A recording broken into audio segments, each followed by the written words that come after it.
So what we have today is benchmarking in the cloud. A few words about me. My name is Gianluca Sartori. I'm an independent SQL Server consultant, a data platform MVP, and I've been working with SQL Server for a very long time because I'm old.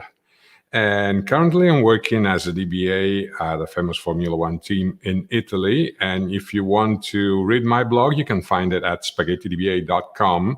And if you want to follow me on Twitter, my handle is @spaghettidba.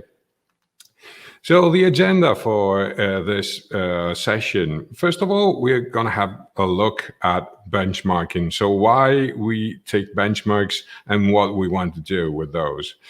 And then we will see what are the tools and the challenges involved. And we will see that it's not easy to work with benchmarks. And then we will move to the cloud, where things are even more complicated. We have less tools, more challenges, and we'll see how hopefully WorkloadTools will solve all of those. So let's go. First of all, definitions. What's a benchmark? Well, it's something that describes the performance of your system in a given scenario. So if I went to my server and I took a picture of what performance looks like, that is a benchmark. And it's good to know what's the shape of the workload in my environment, because it helps me to evaluate other scenarios, different scenarios that I may want to move to. Example, I may want to upgrade my hardware or virtualize my physical SQL servers. And I would like to know whether that is a good or bad idea in terms of performance. Or maybe I want to upgrade my software stack. And that means any part of the stack. So SQL Server, yes, for sure, but also Windows or the application service or anything that is in the software stack. And also helps me when I want to compare my current performance with what I would have in a virtualized environment, or if I migrate to a different environment, like moving to the cloud.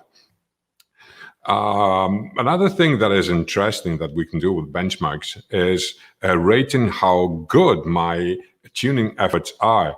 So I may want to try and change some knobs at the server level to change some configuration values.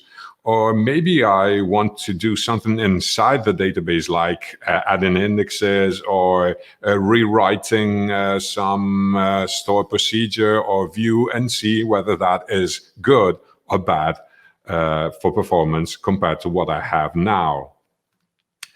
So what do we have in a benchmark? Well, as we said, we have performance data, so something that describes the performance of the system overall. And we will probably have things like the number of batches per second, or how much CPU is being consumed, or other interesting performance-related data like the wait stats. But another very important part of the benchmark is the source workload. So the queries that are running in the system and determine the performance numbers that we are seeing.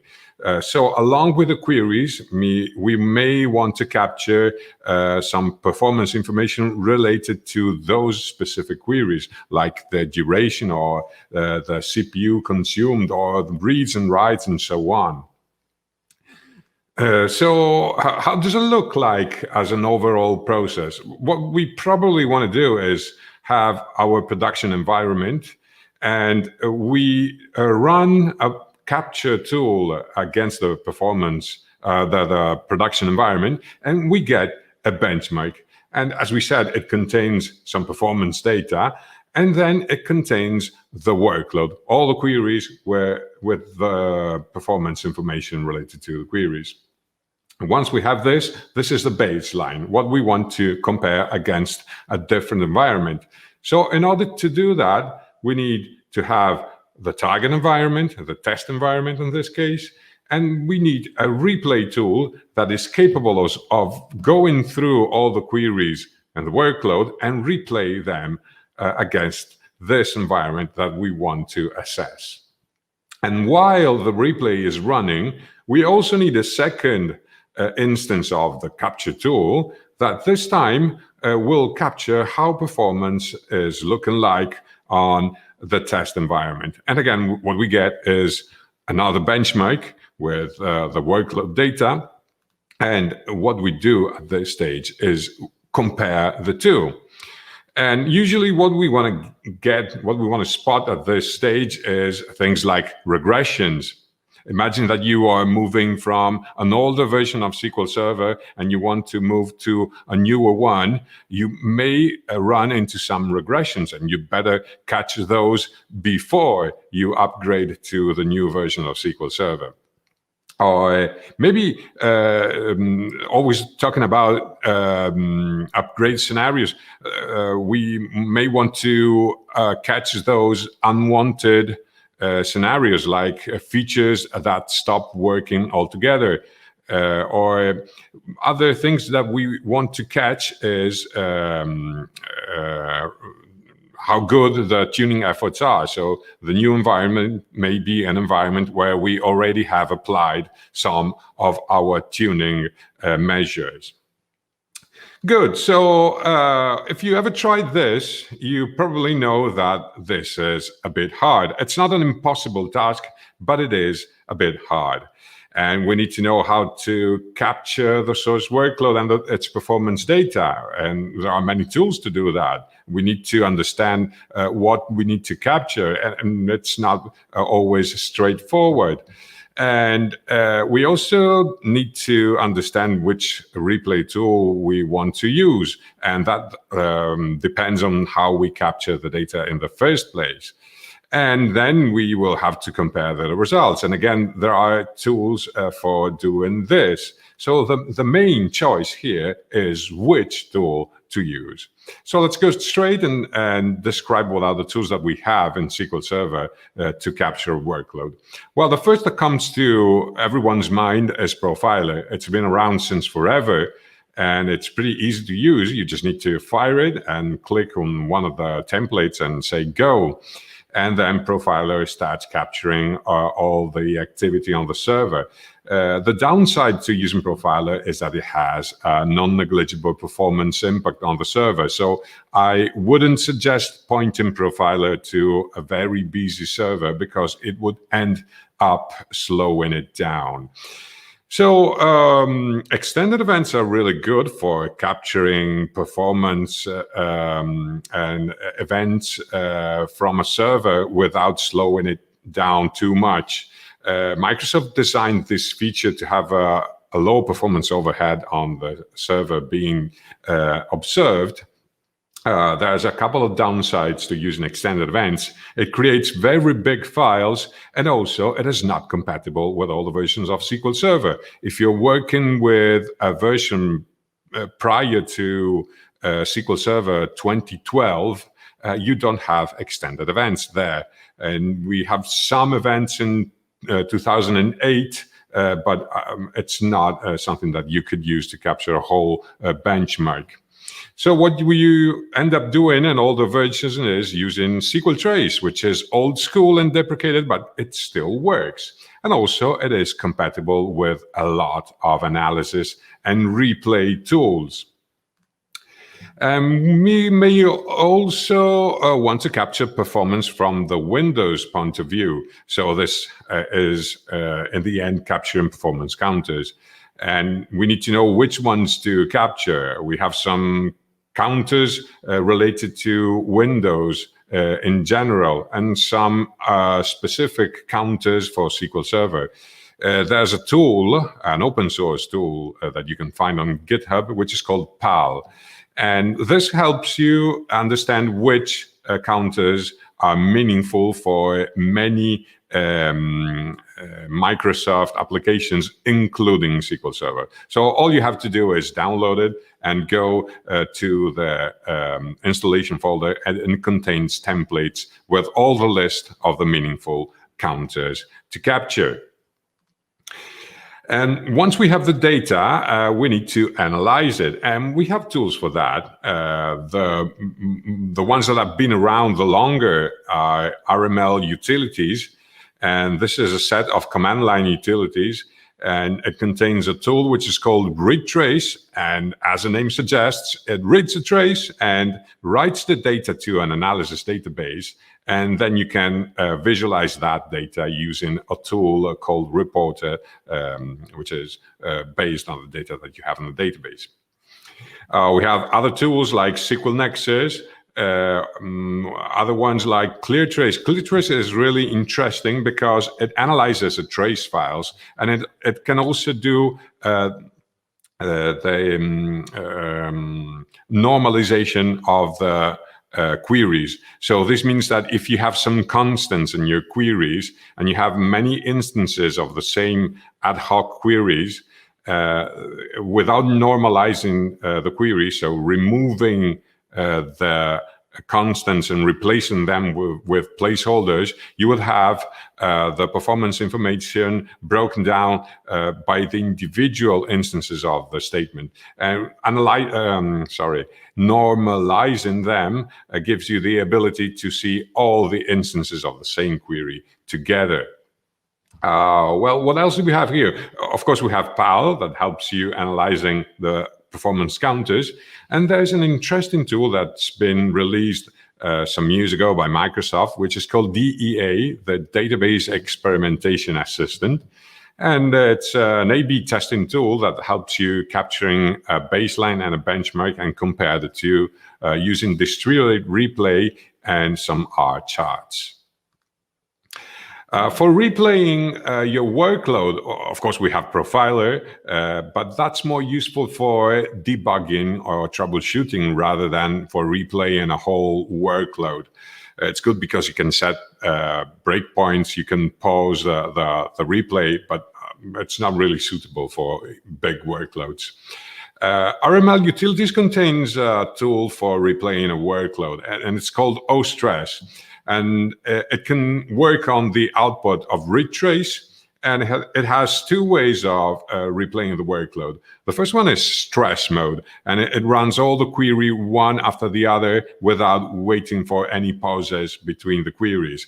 And in replay mode, it tries to mimic the source workload, and it tries to respect the pauses between the statements. So if you have a user that goes to a website and does some clicks on the user interface to make some things happen on the back end and queries go to the database, the pause between the statements has to do with how long it takes to the user to click around on the GUI. And in order to mimic that on the database, you can use the replay mode. Distributed replay has been introduced in SQL Server 2012, and it can do basically what OStress does, but it has one additional feature, which is the ability to run in parallel using multiple nodes to perform the replay. Good. So using all these tools, which I call the traditional benchmarking tools, the overall process looks like this. You have your production database, as we said, and what you do is you capture the workload to a set of files. And then what you do is you process these files, writing to the analysis database, and you create a set of other files that you will use later to perform the replay. So the replay tool accepts as an input the stub files, which contains all the queries to replay, and runs them against the test database. While this replay is running, again, you need to run a second capture. So you produce a second set of trace or XEL files, and then again, you have to process them to dump the information to the analysis database. And in the end, what you do is you run your reports on top of the analysis database to compare the before situation to the after situation. Well, that's a bit complicated. Many things can go wrong in this process. So imagine you could fill the disk When you have a very busy source instance and you are not filtering enough your activity, you produce these trace files or XCL files very, very quickly, and you can end up filling the disk on the server.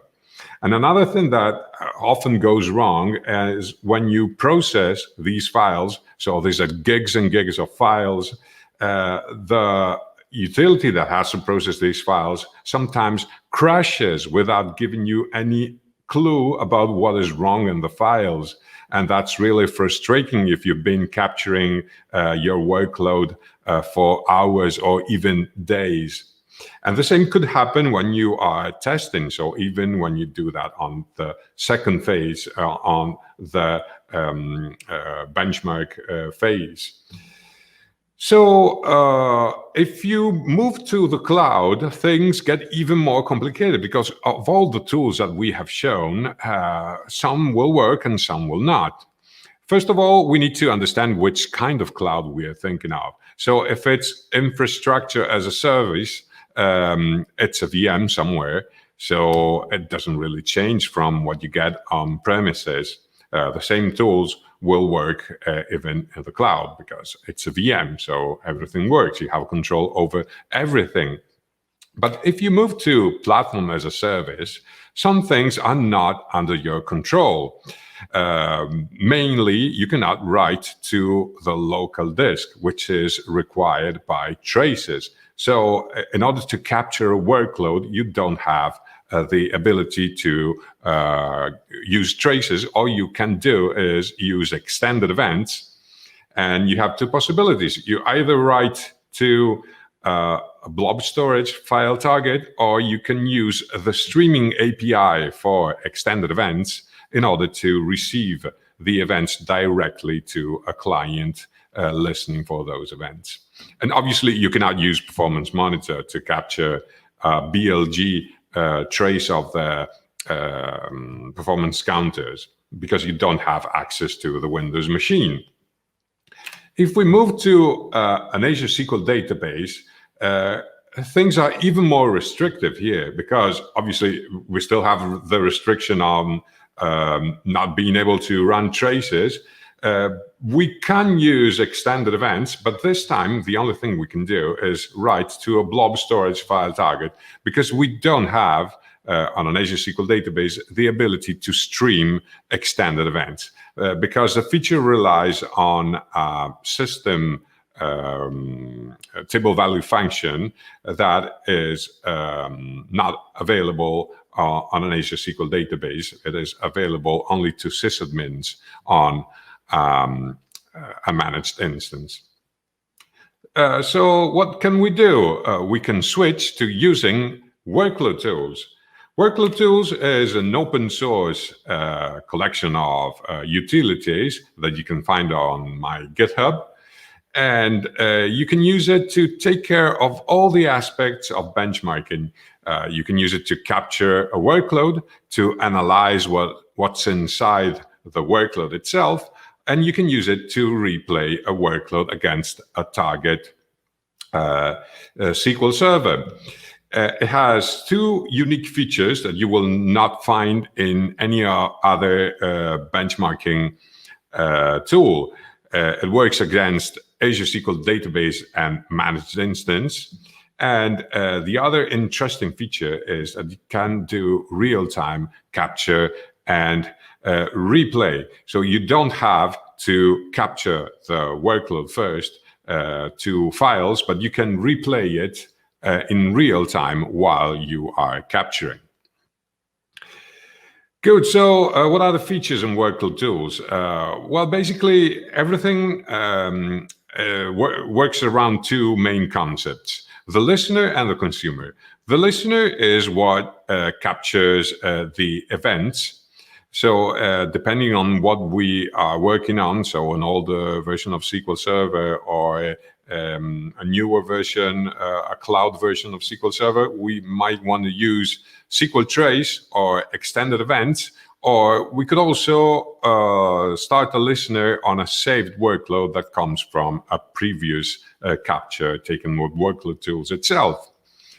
And once we have a listener that produces all the execution events, we can feed these events to multiple consumers. And they could be of the type file consumer. So this saves the workload to a file. So we can use it later to replay or analyze the workload itself.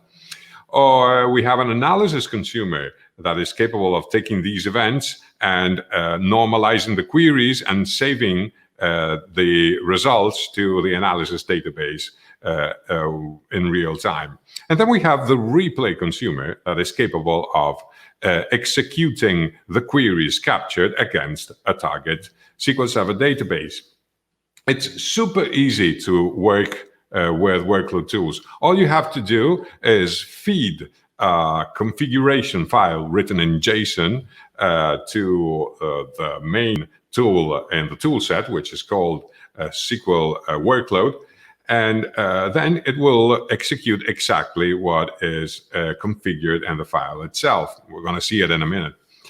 And once you have all your data captured and your benchmarks, you can visualize the comparison of the before and after workloads using two possible tools.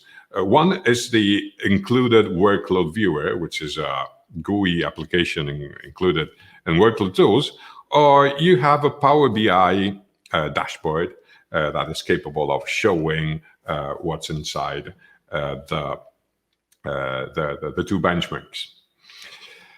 Good, so enough talking. I think it's time to show you how this works. So I'm going to show you, first of all, how to analyze a workload using WorkloadTools.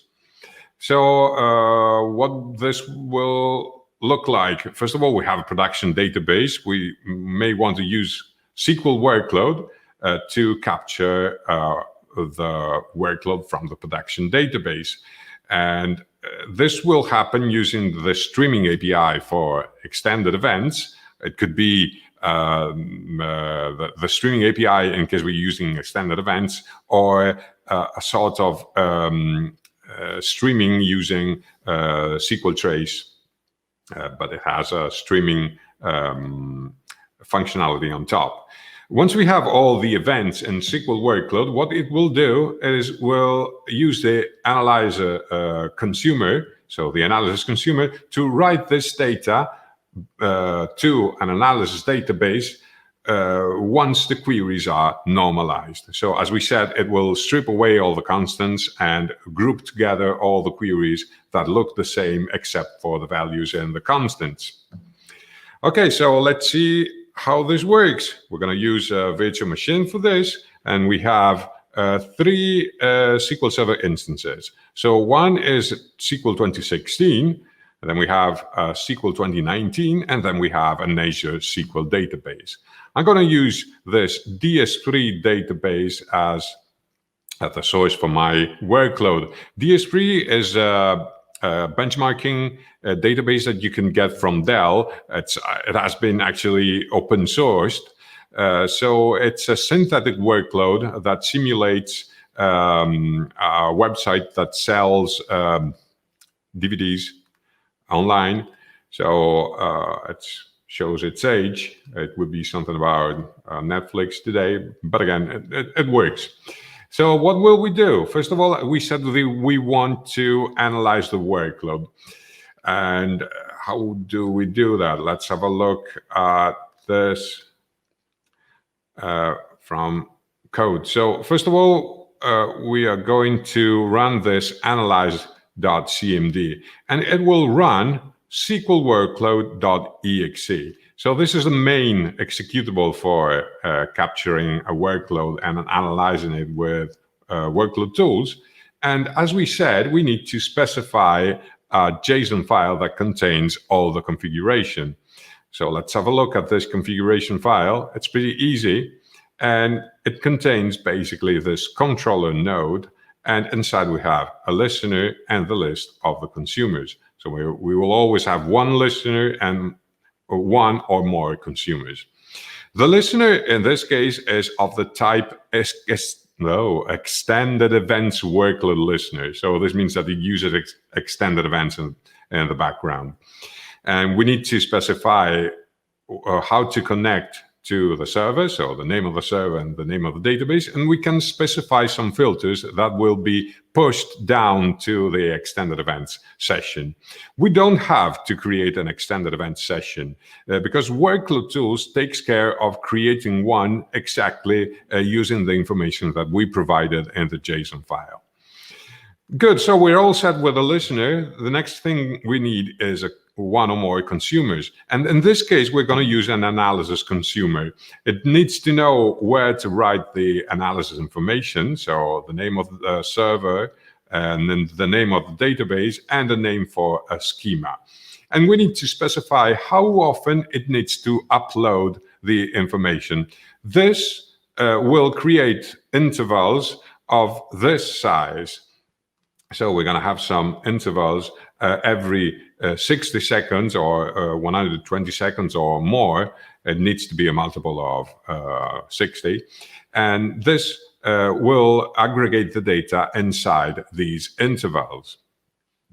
Good, so if we run this, it is going to capture the workload. Well, first of all, we need to start the workload. As we said, this is a synthetic workload, so it needs to start buying DVDs using our DS3 database. And then, oh boy, the virtual machine is not responding. Okay, so network glitch. Good. So let's continue. Now we need to run this analyze.cmd that runs SQL workload. So now it says, let's have a look. It says, well, I'm using this file, this JSON file, and it has created a listener of the type extended events workload listener, and it is waiting for events. So if we keep this running for a meaningful amount of time, it will capture all the queries being run by the synthetic workload, and every 60 seconds or whatever we have specified in this JSON file, it will create intervals, aggregate all the data it has captured, and dump this information to the database. What it will do, as we have specified here, it will write to this SQL Workload 01 database. So let's have a look. And you see that in the SQL Workload 01 database, we have some tables in the schema that we have specified in the JSON file. And it contains information about all the normalized queries and the details of the workload and some lookup tables for application databases and hosts, logins, and so on. It also contains some tables for performance counters and wait stats that are also captured during the execution of SQL workload. Good. As you can see, 1 minute has passed, and now it has dumped this information to the database. What does it mean? It has captured 4,200 queries, and once the queries were normalized and grouped, 22 distinct queries remained, so those were written to the database. And if we keep this running for a while, what we will get is a database with information about the workload. We obviously don't have the time to wait for this to produce some meaningful data, but I can show you what happens if we leave it running for a while. We can run this workload viewer application, and we need to specify what's the baseline server, so the first one, and the name of the database and the name of the schema that contains the data. If we run this, what we will get is this. We have information for the CPU duration and number of batches per second in all the intervals. We have one interval per minute in this case, and this will help you visualize how the workload looks like over time. You can also have the ability to filter this by application, database, host name, and login name. And another interesting thing that you get is the ability to zoom in a particular part of the workload if you see something interesting like a peak or something like that. And you also have a second tab that contains all the queries and the workload. So this helps you rank all your queries by CPU or by duration or by reads, writes, and so on, or by execution count. And if you click on one of the single queries, you can get even details that show you how that particular query performed over time. And you can have the information broken down by application, database, host, or login. Good, so this helps you understand what's the shape of your workload. But what if we need to do something different? Oh, well, I closed code as well, but we're going to open that as well. Good, so if we need to save a workload to replay it later, what we have to do is, again, point SQL workload to the production database. What it will have is, again, all the events coming to SQL workload. And this time, instead of saving the information to the analysis database, we could save to a file and use that file later to open it and stream all the events contained in this file, again, to SQL workload. It will be a different instance of SQL workload. And we can analyze to the analysis database. And let's see how that looks like. Oh, I don't need the release notes. Okay, so we can go to the second example. And in this case, we're going to have to run this capture.cmd. It runs SQL workload. And again, we have capture JSON as an argument to SQL workload. So let's have a look. So capture.json, again, we have a listener, and it's an extended events workload listener. And this time we have two consumers. So the first one writes, as we did before, to the analysis database, but we have a second consumer that is of the type workload file writer consumer. And all we have to specify is the path to the output file. And as you can see, this is a SQLite file. So the workload goes to a SQLite file that you can use later to open it and use it as a source for a replay or for an analysis. So let's try to do that. We can go to this capture and I'm going to use it. And as you can see, it says, okay, this is running and it's reading the events from the stream. And it says writing event data to this SQLite file. So let's see what it is. We have this SQL workload.SQLite. SQL workload.SQLite. It is receiving data. It says also I'm writing 1,000, 2,000 events to this. And well, I can stop it. If I open this with a SQLite browser, I can see the data inside my events table, which is the ones that contains all the events in the workload. And this can be used as a source for a replay. We have all the SQL text here. All we have to do is take this text and execute it against the target SQL server. Good. So this is what we will do in the next example. So we are going to replay a workload by using a SQLite file as a source. So again, we have this production database. We could stream the events to SQL workload. And otherwise, we can use a file, as I just said, as a source for SQL workload. It will receive all the events. And then we can analyze to the analysis database, but we can also stream these events replay these events, against the test database. And while this replay is running, we can analyze using a second instance of SQL workload that writes to the same analysis database, but to a different schema. So now we just need to run the reports on top, and we can compare the before situation to the after situation. Let's have a look. So let's go back to here, and we have the replay. So this time, what are we doing? Well, this startall.cmd runs replay and analyze. So replay contains SQL workload and replay.json. So let's have a look. Replay.json contains a listener that takes the events from a file. So it's a file workload listener. So the SQLite file that we captured in the previous demo. And with synchronization mode, we specify that we want to respect the poses and the source workload. So it doesn't run all the queries one after the other, but it waits for all the poses between the queries. And then we have the consumers. So the first one is a replay consumer. And this targets an Azure SQL database.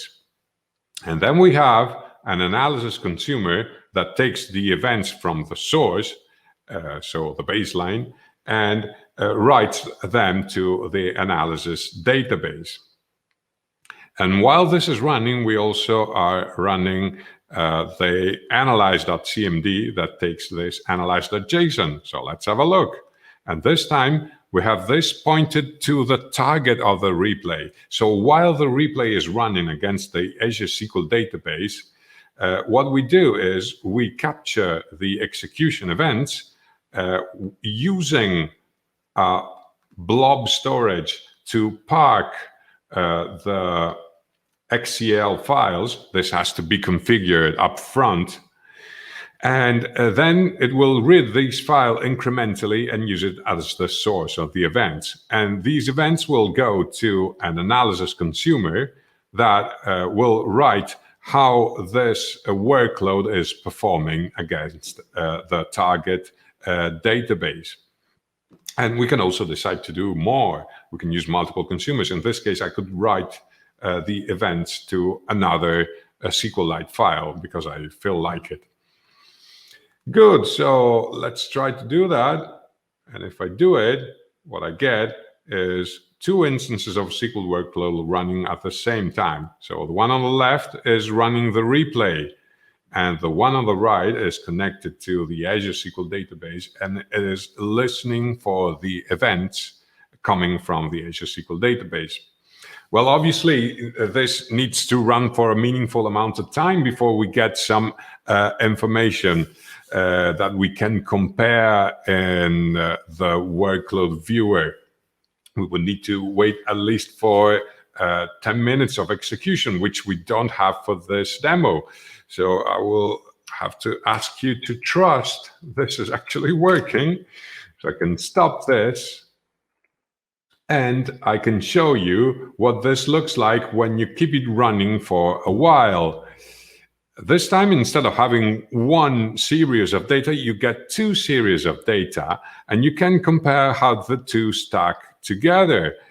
So the green one is the baseline, the black one is the benchmark, and you can compare the two in terms of CPU, duration, and batches. And you can also do that when comparing the queries. And this time we have much more columns, so we can compare the first set of data with the second set of data. So duration 1, duration 2, and the difference between the two. And if I rank by difference in duration, this is what we have in case of regressions. So the queries that took longer in the target environment compared to the source environment. So if I order by difference in duration here, I get all the regression, and I could start tuning from here. So this is an alternative method to using query store to capture the regressions, because with query store, you need to get the queries to regress first in the production environment. But using this method, you can capture those regressions in the test environment before you hit production. So this is actually good. And well, let's go to the last example very quickly because we only have a couple of minutes left. Oh, wait. What we can do here is running this replay in real time. How does it work? Instead of reading from a file, if I am reading my events from a production database directly, I don't need to write to a file. What I can do is take my events directly from production, use SQL Workload to replay them in real time against the test database, and I can have SQL Workload again in real time that takes the execution events from the test database and write the analysis data incrementally, so I can observe in real time how the two benchmark compare against each other. And I can show you that by using the real-time replay.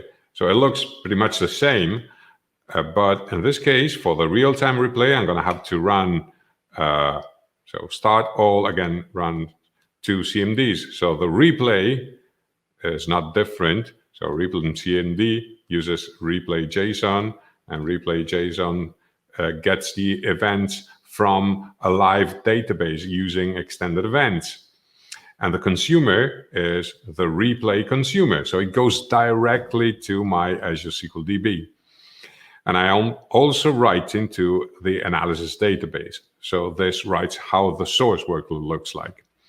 And for the analyze, this is no different. It uses analyze JSON, and it's pointed to my Azure SQL DB, and the consumer is an analysis consumer. So this is not different, and it captures what the replay looks like. Good, so if I run these two, I will get again two instances of SQL Workload. One is a replay, one is a analysis.